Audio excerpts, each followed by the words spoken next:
而喺香港而言，有唔少嘅唐樓，有唔少嘅老人家，佢日常都住喺唐樓入邊，但係佢哋又手腳唔方便，所以我哋希望用呢啲爬樓梯機可以克服佢哋日常面對樓梯呢種困境。而我哋呢個爬樓梯機有咩特點呢？我哋主要用咗輪理式嘅呢個機械結構，而且我哋呢款都係一個照顧者版本。我哋先從結構開始講。佢呢個用咗呢一個履帶嘅結構，喺上落樓梯嘅時候可以更加平穩。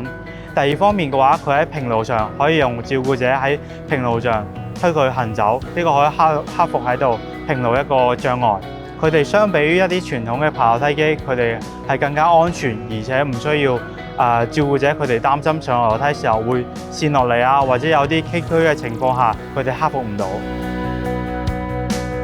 我哋都收到唔少嘅醫院嘅一啲邀請函，然後佢哋都試用咗我哋呢個爬樓梯機。相比於傳統啲爬樓機嘅話，佢哋覺得呢個方便性同安全性都比較高。第二方面嘅話，佢哋都俾咗唔少嘅正面嘅意見，話呢個頭提機其實好符合佢哋依家嘅需求。比如我哋要加個頭枕啊，然後為啲照顧啲病人思考，佢要加少少背托嚟支撐佢哋，因為啲唔同嘅病而導致一個脊椎或者係腰部嘅承托力不足嘅問題，所以我都收集唔少意見，我哋都會盡快因為佢意見改善咗我哋嘅產品之後再推出市面。